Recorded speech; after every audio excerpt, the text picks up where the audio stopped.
कभी कमजोर मत पड़ना कि आप अकेले हो, बल्कि ये सोचकर डटे रहना कि आप अकेले ही काफी हो। Welcome to subscribers of Target 100 mathematics. हाँ जी, 12th क्लास। आज की इस वीडियो में हम HBSC सैम्पल पेपर का सेक्शन बी करने वाले हैं, जिसमें 5 क्वेश्चंस होंगे 2 मार्क्स के। सेक्शन ए हम पहले सोल्व कर चुके हैं, 20 क्वेश्चंस थे जिसमें 1 मार्क के। नाउ सेक्शन बी, बिल्कुल इजी क्वेश्चंस हैं, ध्यान से देखिए। सेक्शन बी 10 मार्क्स के लिए। Find g circle f and f circle g if f is from R to R और जी फंक्शन भी आर से आर है। एफ एक्स की वैल्यू है कोस एक्स और जी एक्स की वैल्यू है 3x²। Show that g circle f not equal to f circle g. देखिए, बिल्कुल easy question. F x is equal to cos x given है, g x is equal to 3x², ये भी given है। Find करेंगे हम F circle जी। सबसे पहले आप यहाँ x लगा लेंगे। ये जो छोटा सा सर्कल है इसका बड़ा सर्कल बना दें, ऐसे ब्रैकेट बना दें और जी एक्स एज इट इज। सबसे पहले आपको जी एक्स की वैल्यू पुट करनी है जो है 3x²। F as it is रहेगा। अब एफ को ध्यान से समझिए। एफ के अंदर जो भी टर्म लिखी होती है उसके आगे किसे लिखना है आपको? कोस को, और अंदर वाली टर्म एज इट इज। अब यहाँ एफ के अंदर कौन है? 3x² और इसके बाहर आप किसे बिठा देंगे? कोस को। बस इतना सा आपको काम करना है, सो सिंपल है ना। जी सर्कल एफ को फाइंड करने के लिए भी आपको यही टेक्निक अप्लाई करनी है। सर्कल की ब्रैकेट बन जाएगी। पहली वैल्यू रखना हमेशा इजी होता है। एफ एक्स की क्या वैल्यू है? Cos x. अब जी फंक्शन को देखिए, ये कैसे डिफाइन होता है। जी के अंदर जो भी टर्म है आपको पहले उसका स्क्वायर करना है और फिर 3 से मल्टीप्लाई। बस जी के अंदर अब की बार है कोस एक्स, इसका आप पहले स्क्वायर कर दें और कर दें 3 से मल्टीप्लाई। अब चेक कीजिए, क्या ये दोनों आंसर सेम है? नहीं। It means this implies g circle f not equal to f circle g, hence prove. यही हमें प्रूव करना था। ओके। इस क्वेश्चन की चॉइस में हमारे पास एक और अच्छा क्वेश्चन है। tan inverse 1 plus cos inverse -1/2 plus sine inverse -1/2। हमें इस टर्म की वैल्यू फाइंड करनी है। बिल्कुल सिंपल सा क्वेश्चन है। देखिए, tan inverse 1 cos inverse -1/2 plus sine inverse, ये वैल्यू भी -1/2 है। ओके। क्या आपको पता है sign inverse x plus cos inverse x किसके इक्वल होता है?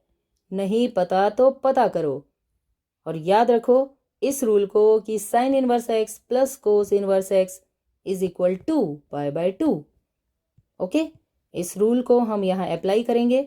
और फर्स्ट टर्म के लिए देखिए, tan इनवर्स 1 है, 1 को आप क्या लिख सकते हैं? tan π/4 की वैल्यू 1 होती है, प्लस ये देखिए sign inverse x plus cos inverse x, ये दोनों टर्म्स बिल्कुल सेम है, तो यहाँ आपने ये रूल अप्लाई कर दिया।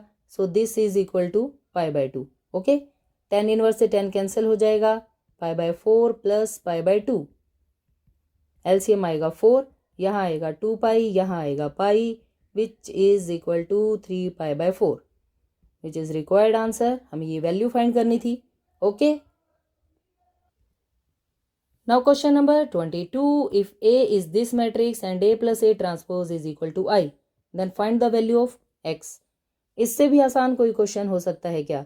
देखिए, A प्लस A ट्रांसपोज हमें I के इक्वल दे रखा है। A की क्या वैल्यू है? Cos X minus sine X, sine X और ये कोस X। A ट्रांसपोज का क्या मतलब होता है? रोज को कॉलम में कन्वर्ट करना। फर्स्ट रो का फर्स्ट कॉलम बना दीजिए, ये फर्स्ट रो है और ये बना दिया मैंने इसका फर्स्ट कॉलम। सेकंड रो का सेकंड कॉलम बन गया। ये आ गई ए ट्रांसपोज की वैल्यू। इन दोनों का सम ए प्लस ए ट्रांसपोज इक्वल दे रखा है आई के। वैल्यू पुट कर देते हैं। देखिए, 1 मिनट। ए मैट्रिक्स की वैल्यू आप यहां लिखेंगे cos x minus sine x और कोस एक्स, ये है ए मैट्रिक्स, प्लस ए का ट्रांसपोज। ए के ट्रांसपोज के लिए अभी जो आपने वैल्यू कैलकुलेट की है वो यहाँ लिख दी जाएगी, कोस माइनस साइन और कोस, इन दोनों का सम आपको इक्वल लिखना है आइडेंटिटी मैट्रिक्स के, यानी 1 0 0 1 के। ओके, इन दोनों मैट्रिसेस को जब आप ऐड करेंगे तो कोस में कोस ऐड हो जाएगा, क्या बनेगा 2 कोस एक्स। माइनस साइन और प्लस साइन दोनों कैंसिल हो जाएंगे, यानी 0, यहाँ भी 0 और यहाँ आएगा 2 कोस एक्स। और राइट साइड में आइडेंटिटी मैट्रिक्स लिखी जाएगी। Now by equality of two matrices, by equality of two matrices, दो मैट्रिसेस कब इक्वल होती हैं? जब फर्स्ट एलिमेंट फर्स्ट के इक्वल हो, सेकंड सेकंड के, थर्ड थर्ड के, फोर्थ फोर्थ के। Okay, 2 cos x is equal to 1। यहाँ से कोस एक्स की क्या वैल्यू आएगी 1/2, और कोस में 1/2 कितने पर होता है 60 डिग्री, यानी π/3 पर। कोस से कोस कैंसल और एक्स की वैल्यू आ गई π/3। That's it, which is required answer. Now next question देखते हैं। Question number 23, tan inverse into sine x divided by 1 plus cos x को हमें डिफ्रेंशिएट करना है। अरे इतना इजी क्वेश्चन अगर आपके एग्जाम में आ जाए तो आपकी तो मौज हो जाए, बिल्कुल मौज। y is equal to tan inverse sine x divided by 1 plus cos x. बड़ा ही सिंपल सा क्वेश्चन है। देखिए, सिर्फ आपको 2 रूल पता होने चाहिए। साइन 2x का क्या रूल होता है 2 साइन एक्स कोस एक्स, और 1 प्लस कोस 2x का क्या रूल होता है 2 कोस स्क्वायर एक्स। बस जिसे ये 2 फॉर्मूले पता हैं उसके लिए सिर्फ 5 सेकंड का क्वेश्चन है। देखिए, यहाँ है साइन एक्स, यहाँ है साइन 2x, तो साइन एक्स का फॉर्मूला क्या बन जाएगा, एंगल का आपको हाफ करना है। यदि यहाँ 2x था तो आपने लिखा x और x, यहाँ पहले ही x है तो आप क्या लिखेंगे 2 साइन x/2 कोस x/2, ऐसे हाफ करना है आपको एंगल का। ओके, सिमिलरली यहाँ पर 2x था तो आपने हाफ कर दिया तो x बन गया, लेकिन यहाँ पहले ही क्या है x, तो क्या बन जाएगा x/2। ओके, 2 से 2 कट, ये कोस इस पावर से आप कैंसिल करेंगे क्योंकि स्क्वायर है, एक ही टर्म कटेगी, एक टर्म बच जाएगी, और ये साइन बाय कोस क्या बन जाएगा tan x/2। देखा, मैंने कहा था ना बिल्कुल इजी क्वेश्चन है।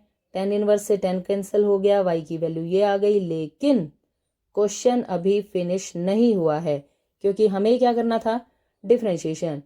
यहाँ से dy/dx की क्या वैल्यू आ जाएगी 1/2, which is required answer. Done? Okay. Now question number 24.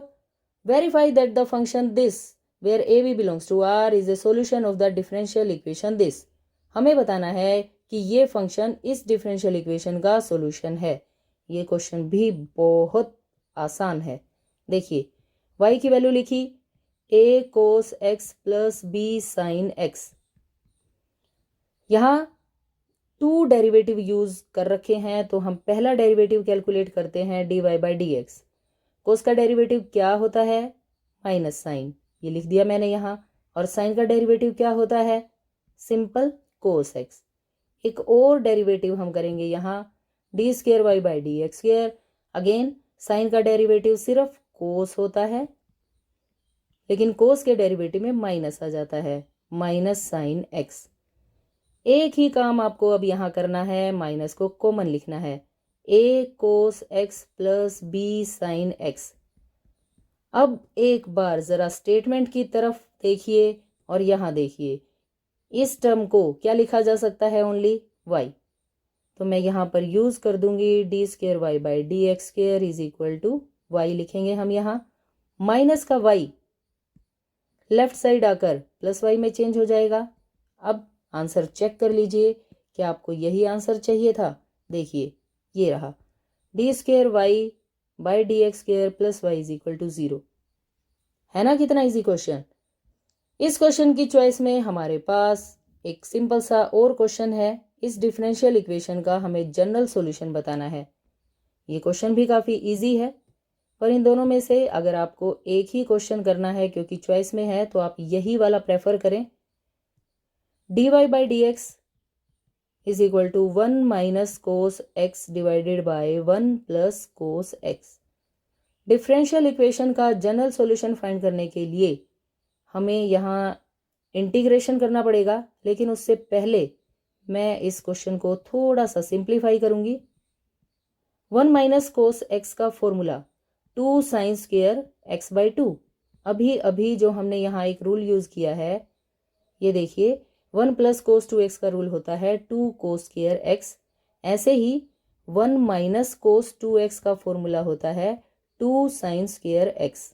Okay, ये रूल आपको यहाँ अप्लाई करने हैं। यहाँ से 1 प्लस कोस एक्स का क्या बन जाएगा, 2 कोस स्क्वायर एक्स बाई 2। 2 से 2 कैंसिल हो जाएगा और साइन बाई कोस होता है 10। ओके, और अब हम करेंगे यहाँ पर integration. dy is equal to integration 10 square x by 2 dx। Direct 10 square के इंटीग्रेशन का हमारे पास कोई फॉर्मूला नहीं है। यहाँ हम आइडेंटिटी यूज करने वाले हैं। सीकेंट माइनस 10 1 के इक्वल होता है। यहाँ से 10 की वैल्यू क्या आएगी, ये माइनस का 10 राइट साइड जाकर प्लस में चेंज हो जाएगा और 1 इधर आकर माइनस में, यानी सीकेंट स्क्वायर एक्स माइनस 1। ये आइडेंटिटी हम इस इंटीग्रेशन को करने से पहले यूज करेंगे। Integration secant square x minus 1 dx। Okay, क्योंकि यहाँ पर x बाई 2 था तो x बाई 2 ही आपको यहाँ यूज करना है। नाउ सीकेंट स्क्वायर के डायरेक्ट इंटीग्रेशन का हमारे पास फॉर्मूला होता है 10x, लेकिन यहाँ पर x बाई 2 है तो आपको 1 बाई 2 से डिवाइड भी करना है। ओके, 1 का इंटीग्रेशन x हो जाएगा प्लस में c। लास्ट लाइन लिखने के लिए ये 2 आप न्यूमरेटर में लिख देंगे, 10x by 2 minus x plus c, which is required general solution of this differential equation.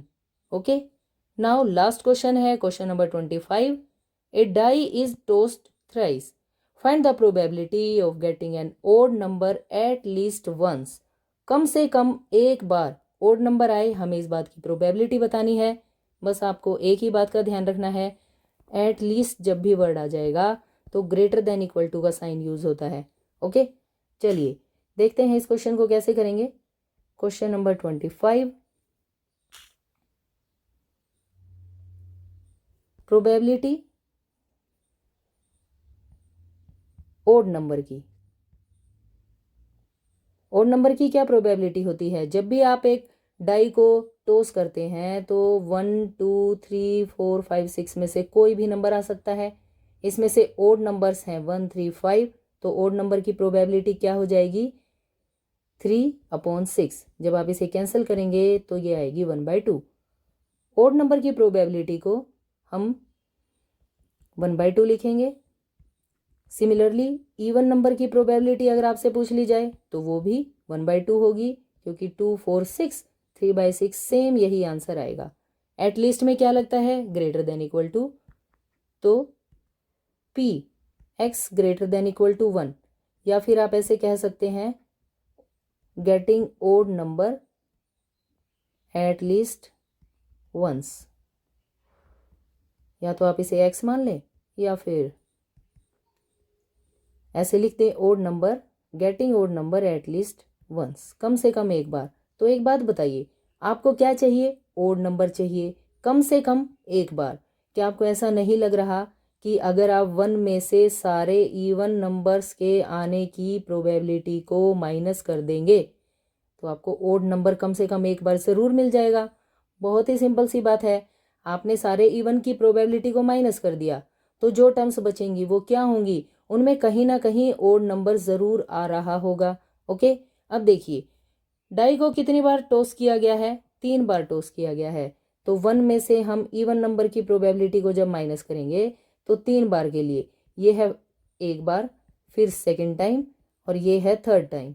Okay, यानी 1 - 1/8, एलसीएम लेंगे 7/8, 8 आंसर आ जाएगा। 8 1 जा 8 -1 7। Okay, so probability of getting an odd number at least once 7/8 आ चुकी है, विच इज रिक्वायर्ड आंसर। और इसी के साथ सेक्शन बी फिनिश।